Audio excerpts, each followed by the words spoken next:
Nourishment is not only what we are eating and drinking, it is how we think, feel, cope, connect, move, and rest.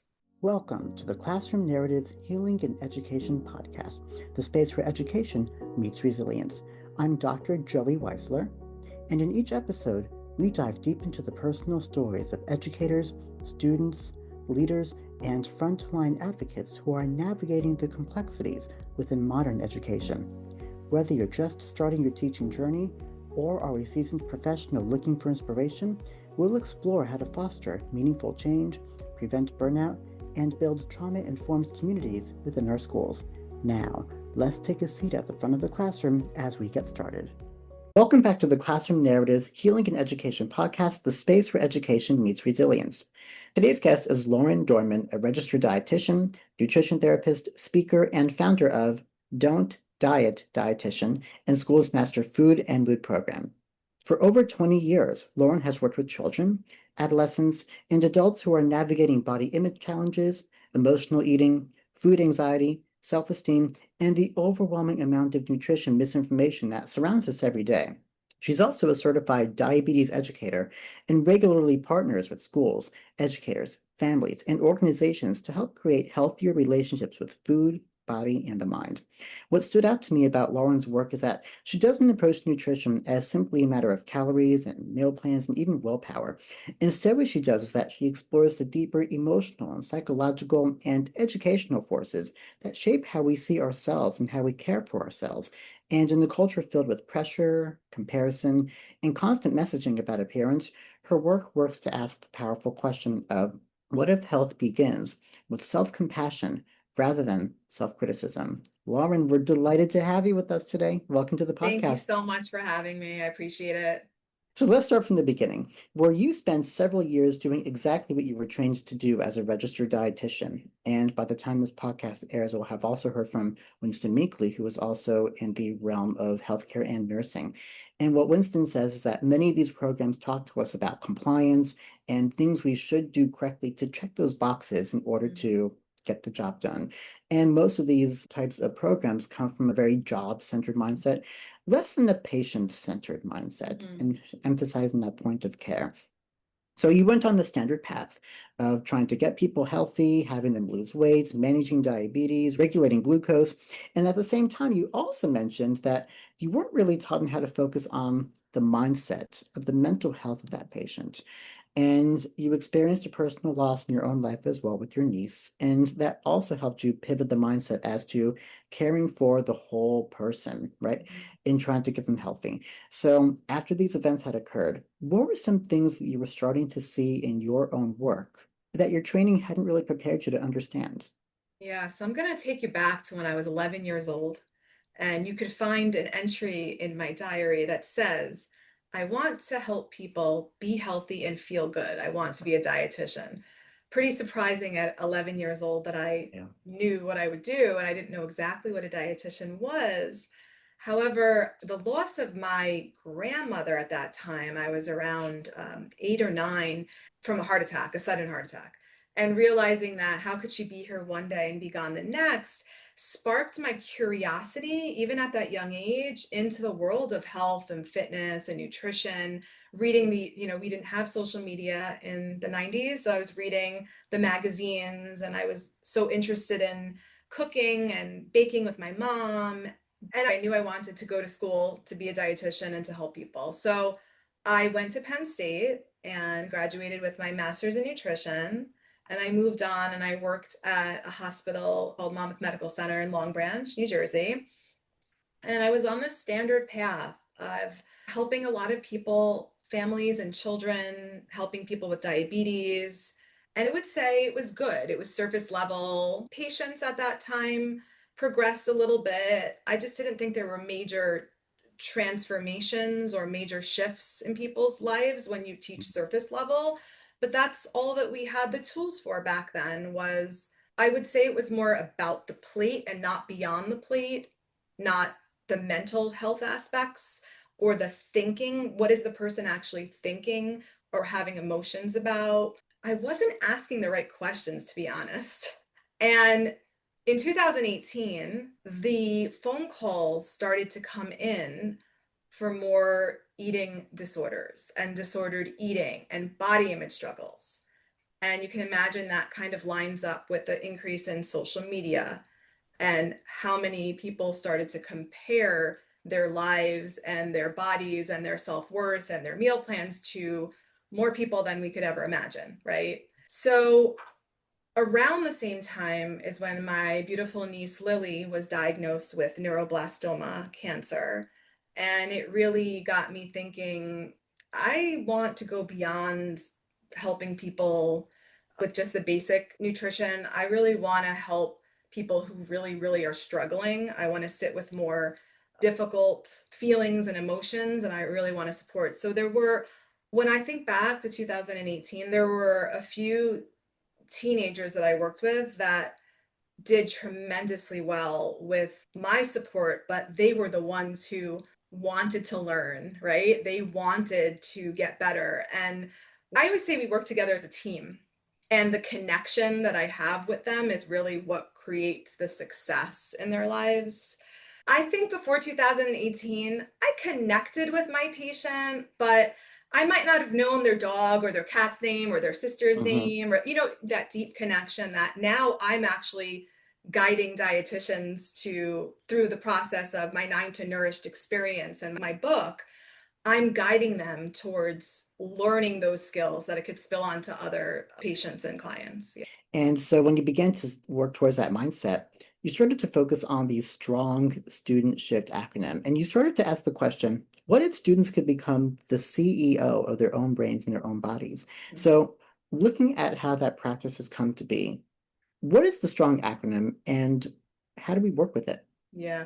So I'm going to take you back to 2022 because that's when I was sitting at my desk in that summer. And after working with a lot of families and children and seeing great successes, my head was not pulling me towards leaving, but my heart was. My heart said, Lauren, you're made to help school systems at large. The teachers, the support staff, like the counselors and the nurses and the phys ed teachers, the students and the parents. So it's a really holistic, system wide program that I just kind of knew I want to become a registered dietitian focusing on mental health and nutrition for school districts.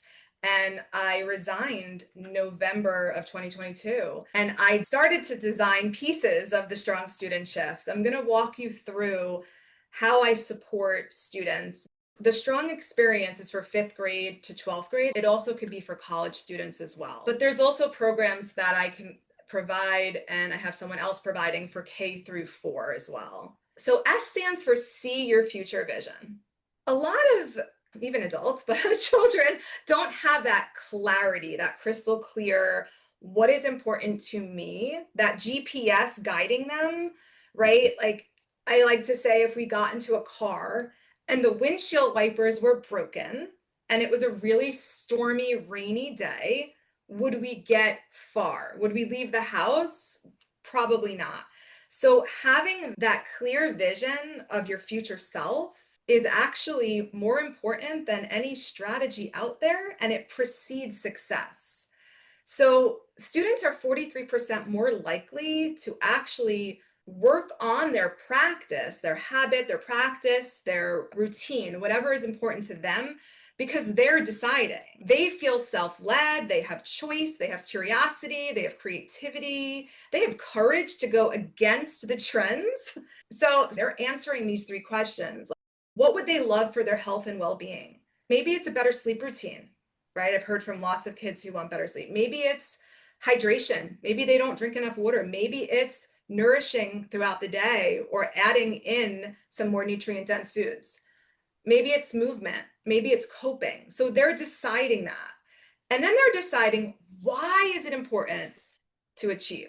So focusing on the feeling versus an outcome. Do you want better energy? Do you want an improved mood? Do you want improved focus? Do you want productivity? Do you want confidence?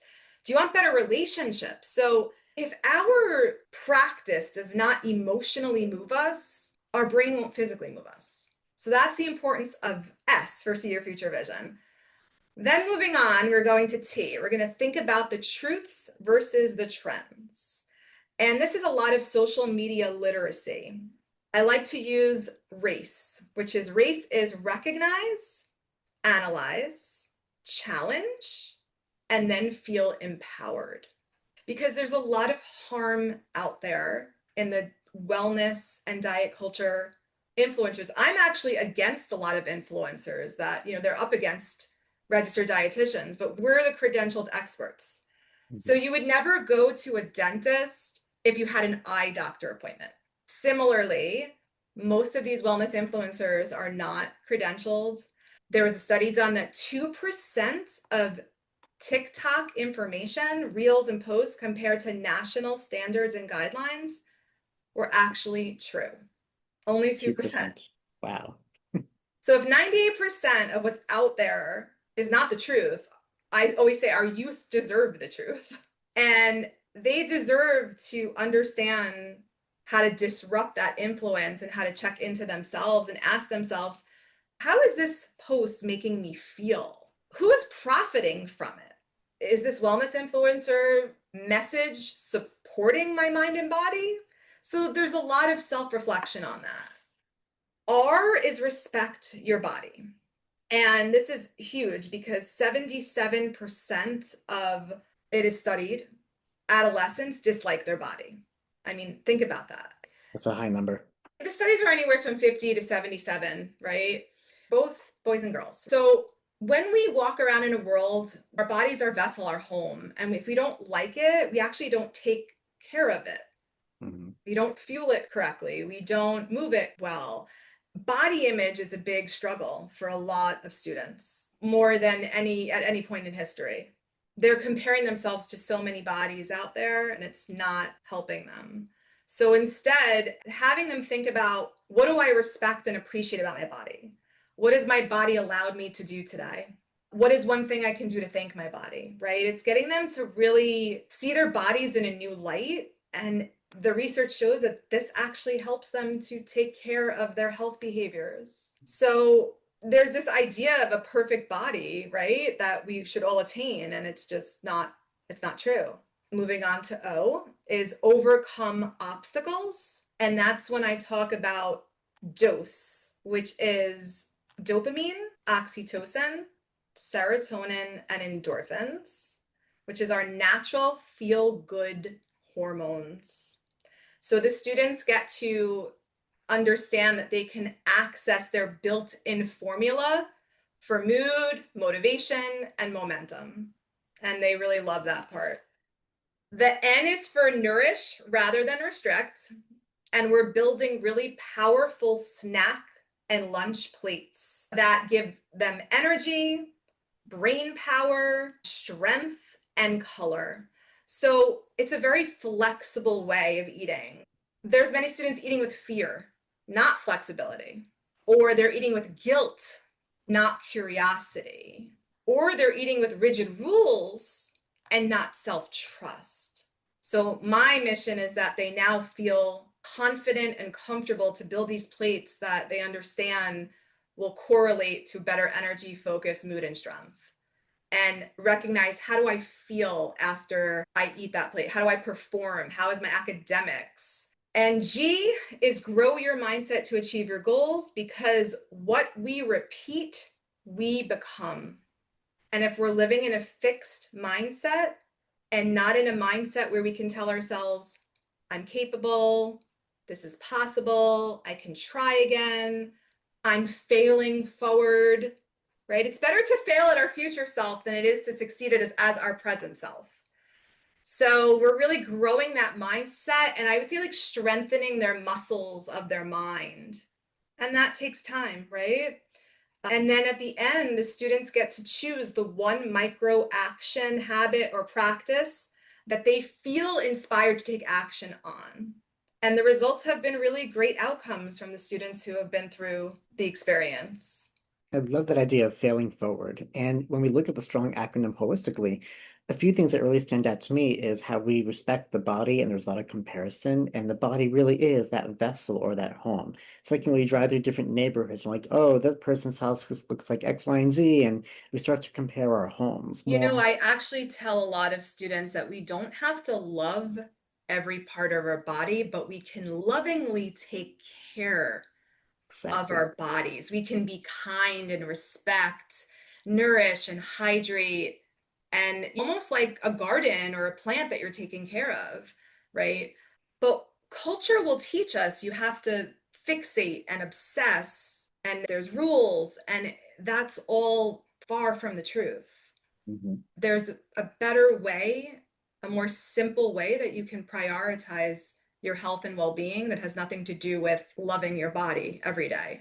Absolutely. And what that lets me think about, again, when you talk about trying to nourish and have ourselves consume without guilt, and Yeah. also trying to focus on that sense of self-trust as well.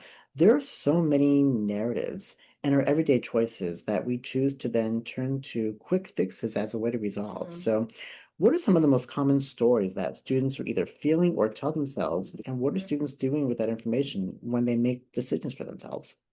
Well, our children are their brains are vulnerable to everything that they're taking in, and they want to fit in. They want to feel safe. They want to do what everyone else is doing. But the more that they're trained to ignore their truth and trained to go where the trends are, the more that healthy eating can become harmful and quickly, where focus fades and energy declines and mood suffers. So, some stories that in my private practice and through my programs, lots of thoughts and obsession and brain space taken up with food and body, like almost this overthinking, this unkind mind that's constantly thinking about food and body. And do you know that a lot of times you don't know? We don't know. There could be a student you would never guess is struggling with food and body anxiety or disordered eating or Right. diagnosed eating disorder because it's a brain based disease. It's not body based. So anyone can live in any body and be struggling with food and body. And there's, again, going back to that rigidity and obsession and a hyper focus where it almost becomes their identity and they're not able to see past their whole self. So a lot of kids are restricting, skipping breakfast, skipping Yeah. lunch. Then there could be the opposite end where they're binging. And a lot of times it's the physiological response of not getting enough food. There's also a lot of labeling of I'm bad because I ate pizza. Hmm. I'm bad because I ate a donut. I'm good because I'm having a salad. I'm good because I am having a yogurt. It's like we're not good or bad. We're humans eating Right. either a less nutrient food or a more nutrient food. And I always say that, we do need vitamin J for joy, which is Yes. Yeah. which is when we don't make food such a big deal and we just enjoy it and we are satisfied and we move on. That's being flexible. That's the beauty. But yeah, a lot of children are now learning through my programs the skill of what does it really mean to be nourished, to be strong, to be energized. Sometimes we go out and we celebrate and we have cake, and that's health. You're celebrating and you're having great connections, great conversations, and that's healthier than eating a salad alone in your home. Right. Right? So exploring and pleasure and just fueling, not thinking of food as such all or nothing thinking and being more flexible and fun, and that it's just a practice, and that over weeks and months is really what our health comes down to. It's not just about the day to day choices. We have, I think, the studies like 10,000 times to eat in our life. So we can practice. We can, a couple weeks we're going to do this, couple weeks we're going to do that. And you realize, well, that didn't make me feel energized and that gave me a poor mood. Wow, that really improved my soccer game, or that improved my test grade because I've been eating in the morning now and I've been eating lunch. That improved my relationship, that improved my thoughts. So there's so much correlation when it comes to nutrition and mental health as well. Definitely. And maybe the pizza can cancel out the salad and vice versa. Yeah, and it's just about that. Oh, that's actually a really good point because it's about, like I always tell the kids, imagine we ate salad and apples and oranges all day long, right? Would we Hmm. feel physically good? Absolutely not. And imagine we ate chips and donuts and cake and cookies all day long. Would we feel physically good, mentally good? Absolutely not. Hmm. So it's not about something is bad or good or healthy or unhealthy or clean or junk. Food is food. Let us have a variety and have our strength is protein, energy is carbs, brain power is the healthy fats, and color is your fruits and vegetables. So let's simplify this instead of making it feel so fearful and rigid. And so then when we think about that simplification process, you've been saying that traditional models of health education typically fail to create that lasting change. And what you're speaking about, if people can really get into that mindset that foods all create this ecosystem of balance, right? If we could redesign health education from the ground up, what would stay a part of that curriculum? What would have to go? And what conversations would you want to start having with clients that we're currently not having? And what can help people just stay healthy, long lasting? Mm-hmm. Yeah. And like life skills for health and wellness, Yes. right? Mhm. Like instead of the short term skills. And, listen, diet culture and wellness culture will grab people, no matter whether they know this information or not. It's a matter of that child and or adult checking in with themselves and asking them, is this really going to be beneficial long term? Do I really want to be diving into this? So there were, I believe it was 2015 to 2020, they did a study with children who entered eating disorder units, and 14% of them said that their health curriculum was a part of their downward spiral and Mm, disordered eating, which I think a mm, lot of people find interesting. So the BMI coming out of any health curriculum, because the BMI is flawed and it's not a good indicator of health, anything to do with weight or shame or stigma or relating a food as a possible link to a disease, like saying if you have too much sugar, you're going to get diabetes. Like that's not true and that's harmful and that could cause a lot of fear. You don't know what the child's brain, what's going to happen. I've heard lots of stories and not necessarily from health class, just from society and culture, and even well intended grandparents and parents and siblings. Some of the messages that they say causes a child to have a disordered relationship with food. mm, So, what we know so far, based on the research, is that all of that contributes to a dissatisfaction with body and disordered eating habits.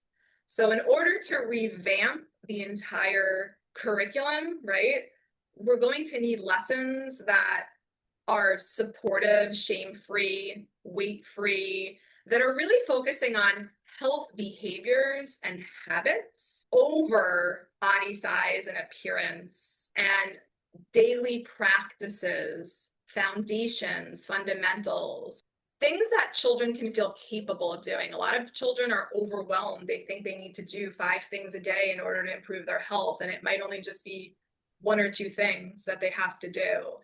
I also think that if health teachers and schools, communities made kids feel more self led, curious, lots of social media literacy would be great, and which schools are starting to do.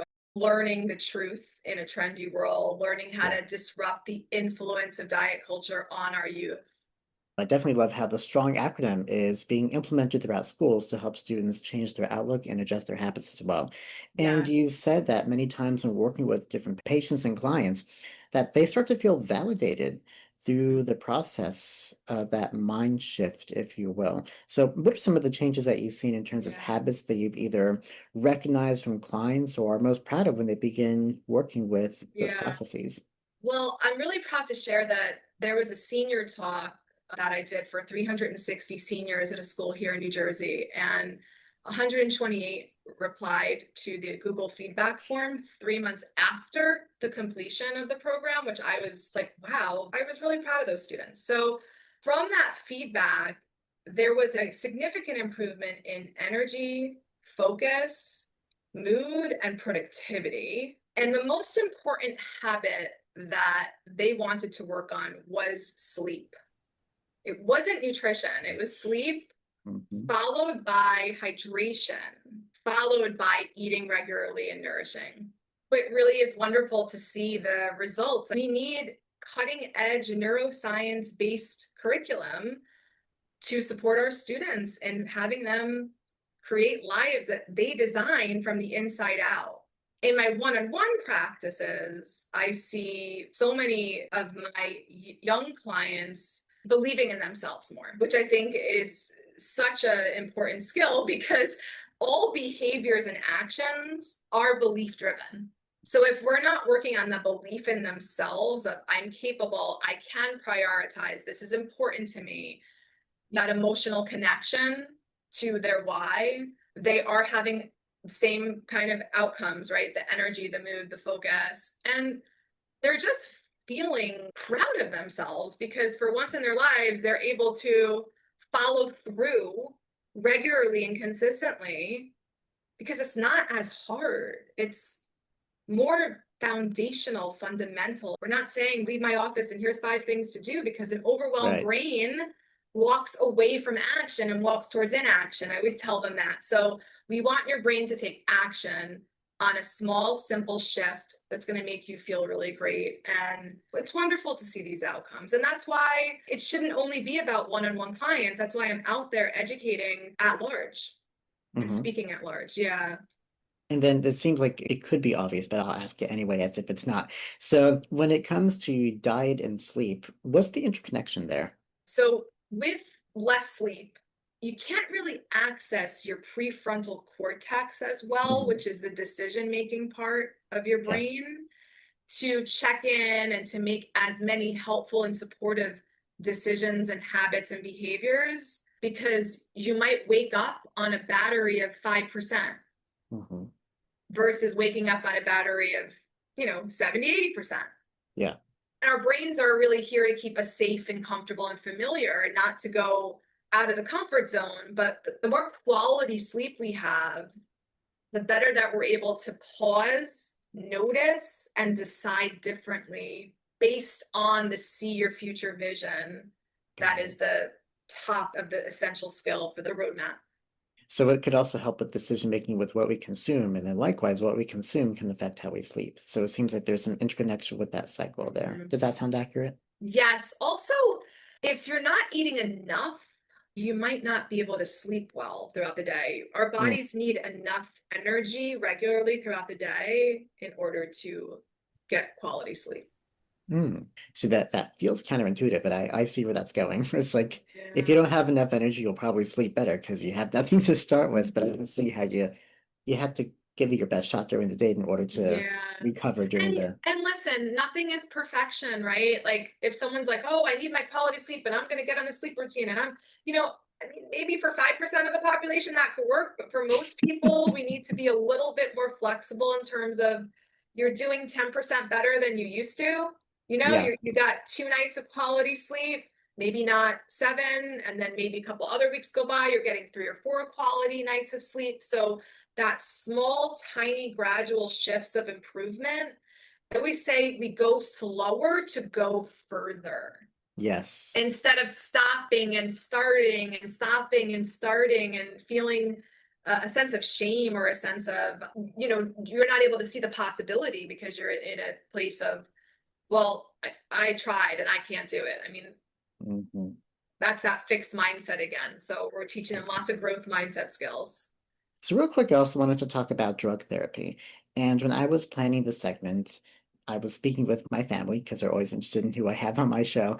And one of them was like, "Oh, a food nutritionist. Well, remember so and so from first grade who had terrible ADHD and his parent took him off a sugar diet so he could be a bit more moderated. And she Mhm. used that natural approach instead of having this person go on drug therapy." And so how have you seen food impact students with behavioral disorders like ADHD or ADD or even depression? And what changes can families that are tuning in do to better support their students without having to turn to drug therapy? How can modifying food play a role in that, if at all? So with ADHD, a lot of times there's irregular eating patterns or a disconnection of feeling your hunger and fullness levels. In addition, the steps that the brain needs to take to even go to the refrigerator and create a nourishing snack could feel, or meal, could feel really overwhelming. So sometimes the parents do help the children that I work with, like to set timers Mm. on regular eating, eat your breakfast, have your snack, make sure you have your lunch, especially on the weekends when they're not in school. But I think something that's important is individualized also. That child needs to learn, what does hunger feel like to me? Because they might think it's that emptiness in the stomach or the throat or the growling of the stomach. But for a lot of clients, they have found and they've recognized and become like really curious about it. And they're like, wow, Lauren, I would have never known this. They're like, oh, my focus fades when it's been 3 or 4 hours and I haven't eaten anything. Oh, my stomach hurts. Oh, I have a headache. Oh, I start to feel sleepy. So Mm. they weren't recognizing. I actually wrote an article called Hidden Hunger. That's really Yes. great. You can link it if you'd like. But they Yes. weren't recognizing that they had their own specific hunger signals. And once they recognize that and they're fueling their bodies regularly, a lot of things can shift for them. A lot of behaviors can change and improve. And a lot of their coping skills can improve, their mood can improve, things stabilize a bit.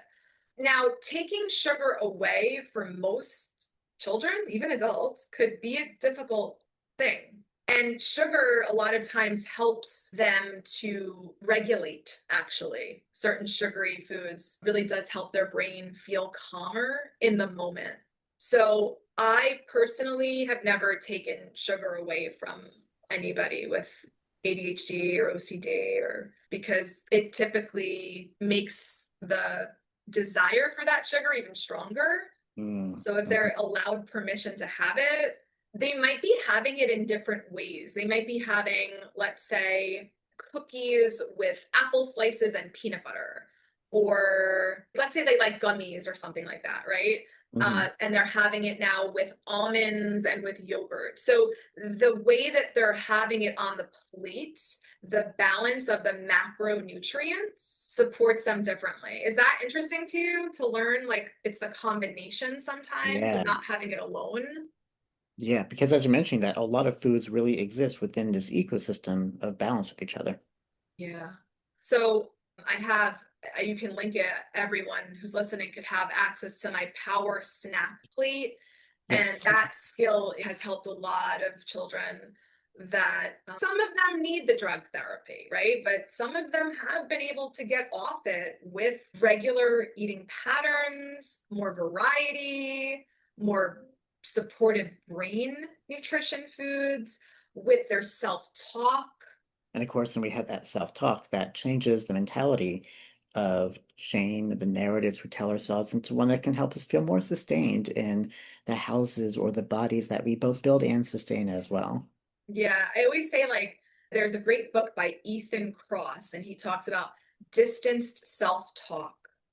Distance talk, you're saying your name Hmm. and you're separating that thought when it's a critical thought and it's an unkind thought, because a lot of our thoughts are not true. And one of my mentors told me, when you have a limiting thought or belief that comes in, you can just say, huh, interesting. Thank you. Bye. You know, just be kind to that thought. But if it's not supporting what's important to you in your life and how you want to move forward, you don't have to allow that thought, or you also don't have to allow the mood that you're in or the emotion you're feeling to determine Hmm. your next move. And that's where that dose comes in a lot, like the natural feel good hormones. Yeah. So, Lauren, this has been such a wonderful conversation. Tell us about ways that we can get in touch with you and some takeaways that you have Sure. for us as well. And is there Sure. anything that we haven't spoken about today that you wanted me to ask that was still on your mind? Yeah. So I am on Instagram as Don't Diet Dietitian. And my website you can link. and it's laurendormanrd.com/schools if you'd like to get into the school community. There's also different sections for adults and children and families. And really, the biggest takeaway would be for schools to understand that nourishment is not only what we are eating and drinking, it is how we think, feel, cope, connect, move, and rest. And our students and children, they're going to require a different direction moving forward in order for them to believe in themselves and prioritize taking care of their mind, their body, and their future. I also wrote a book called 9 to Nourish, the 9 ingredients to refuel your relationship with food, body, and mind. And we can access that in the show notes as well, if that's okay. Absolutely. Thank you so much for that. So, Lauren, thank you so much for tuning in today. And our conversation has been a reminder that having a life filled with nutrients is going beyond what we eat and drink. And more than that, it becomes a lifestyle for us. And to learn about Lauren and her resources on nutrition, body image, emotional well-being, and sustainable health practices, be sure to connect with her and explore the work that she's doing through Don't Diet Dietitian and School's Master Food Plus Mood. And to our listeners, thank you for joining us for another episode here on the Classroom Narratives podcast, the space where education meets resilience. And until next time, take care of yourselves, take care of each other, and keep staying healthy through the bodies that you preserve. And a big thanks to Dr. Julie Davelman for putting us both in touch. Thank you for joining us on the Classroom Narratives Healing and Education podcast. If today's episode inspired you or made you think differently, I'd love to hear from you.